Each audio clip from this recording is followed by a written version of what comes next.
अकेले में सोचता है कि भगवान अगर अवतार लिया तो तुरंत मारीच के पास गया। मारीच ने हिरण का वेश बनाया, रावण ने सीता जी का हरण किया। श्री राम जी अपने भक्तों से एवं शबरी माता से मिलके सुग्रीव जी के पास आए। सुग्रीव जी ने बहुत बड़ी वानरों की सेना तैयार की। श्री हनुमान जी कहाँ? लंका में श्री सीता जी की सुधि लेकर राम जी के पास आए और राम जी की सेना समुद्र के किनारे खड़ी है कि अब क्या किया जाए, अब क्या किया जाए। तो समुद्र पर पुल बंधा और पूरी सेना उस पार आ गई। अच्छा, पूरी सेना उस पार आ गई रावण की तरफ, लेकिन अब युद्ध शुरू हुआ। अच्छा, युद्ध शुरू होने के पहले अंगद जी को दूत के रूप में भेजा। रावण फिर भी नहीं माना। अब युद्ध शुरू हुआ।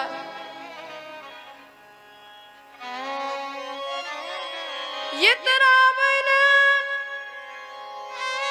उत रावण इत राम दुहाई, जयति जयति करी परि लड़ाई। वहां पर रावण, यहाँ पर राम जी की जय हो रही है दोनों दलों में। अब पहले युद्ध में तो यह वानर वाणी विजय प्राप्त करती है, रावण घबरा जाता है। अगले दिन मेघनाथ को भेजा। मेघनाथ ने ऐसा उत्पात मचाया, लक्ष्मण जी को मूर्छित कर दिया और श्री राम जी के पास वैद्य को लाए और लक्ष्मण जी को लाए। वैद्य ने कहा संजीवनी बूटी चाहिए। अच्छा देखिए, और वैद्य को पूरे मकान के साथ है। अब वैद्य कहता है कि संजीवनी बूटी चाहिए। मूर्छित मन को संजीवनी बूटी चाहिए। आहा हा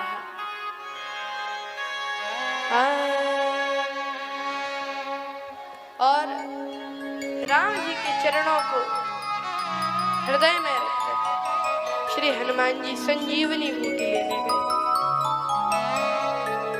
लेकिन मार्ग में एक आश्रम दिखा। वो आश्रम में बैठा था, रावण ने भेजा था काल नेमी को। अच्छा, काल नेमी किसे कहते हैं? काल मतलब समय और नेमी कहते चक्र को। काल नेमी समय के चक्र को रावण ने भेजा कि हनुमान जी का रास्ता रोको। अब काल ने सर मंदिर बरबाग अपनी माया से बना लिया, लेकिन हनुमान जी को कोई चीज नहीं रोक सकती। हाँ, एक चीज है जो हनुमान जी को रोक सकती है। क्या? भगवान की कथा। तो सोचा भगवान की कथा कह लो, लेकिन भगवान की कथा कैसे कहे? वहां तो कथा होती ही नहीं थी। ते बहुविधि त्रास ही देश निकास ही, जो कहे वेद पुराना। अंदाज से ही कथा, अंदाज की कथा तो ऐसे ही होती है। और कहने लगा, अंदाज की कथा बनाई और कहा हो तो महारण राम जी और रावण के बीच में बहुत ही अच्छा अंदाज की कथा बनाई, तभी तो गलत बनाई। कथा शुरू की तो ना बालकांड, ना अयोध्या कांड, ना अरण्य, ना किष्किंधा, ना सुंदर। कथा सीधे शुरू हुई लंका कांड। हो तो महारण रावण राम, राम जी के नाम से शुरू नहीं हुई कथा, रावण के नाम से। रावण और राम जी के बीच में बहुत युद्ध हो रहा है। ऊपर से हनुमान जी देख रहे थे कि ऐसी कथा नहीं देखी जो रावण के नाम से शुरू हो। सोचा कि शायद हम बाद में आए हैं, कथा पहले शुरू हो गई। काल नेमी ने सोचा गड़बड़ी हो गई, तो बोला जीती है राम न संशयाम, राम जी जीतेंगे, कोई संशय नहीं। हनुमान जी उतरे और जैसे ही धरती पर उतरे तैसे ही बहुत तेज प्यास लगी, प्यास लगी। अच्छा, और मैं आपको बताऊं, जब कालनेमी कथा कहता है तो प्यास लगती, लेकिन जब राजा परीक्षित को कौन कथा सुनाते हैं? श्री सुखदेव जी को। श्री सुखदेव जी जब राजा परीक्षित को कथा सुनाते हैं तो राजा परीक्षित कहते हैं कि हे प्रभु, आपके मुख से जो ये कथामृत झर रहा है, इससे मुझे ना भूख है ना प्यास। अब सुखदेव जी कथा कहें तो भूख और प्यास का पता ना लगे, और अगर कालनेमी कथा कहें तो प्यास लगे, यही बात है।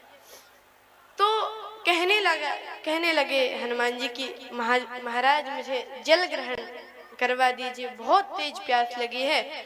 मांगा जल तही दीन कमंडल, उसने कमंडल दे दिया, उसको पता तो था नहीं। तो हनुमान जी बोले कि कमंडल हमें क्यों दे रहे हो? कमंडल तो शिष्य को दिया जाता है। तो कालनेमी को पता नहीं था, तो हाँ वही तो तुम्हें बनाना है। अब सोचा कि हमने तो कुछ कहा ही नहीं कि शिष्य बना लो, सोचा कि कोई बात नहीं, महात्मा है। कालनेमी बोला वहां पर जाओ, सरोवर में जल ग्रहण करो। जैसे ही हनुमान जी सरोवर में प्रवेश किए तो मगरिया ने पांव पकड़ लिए, मगरिया ने। और मैं आपको बताऊं, जब कहीं ये मगरी पांव पकड़ ही लेती है, ये मगरिया पांव तो पकड़ ही लेती है। अच्छा, जैसे हम लोग कहीं जाते हैं तो कहते हैं भैया आज बांके बिहारी जी के दर्शन करने नहीं चलोगे? तो कहते हैं ना कि जाते तो मगर पकड़ा मगर ने पांव, अरे वहां पर सुंदरकांड पाठ करने नहीं चलोगे? चलते तो मगर, ये मगर पांव पकड़ ही लेता है। अच्छा, और मगर पांव पकड़ लेता है, और ये मगरिया क्या है? वासना। कहीं जा रहे थे भगवान की पूजन के लिए, इतने में सुंदर गीत सुनाई पड़ा, वहीं ठहर गए। ये वासना हमें जकड़े पकड़े रहती है,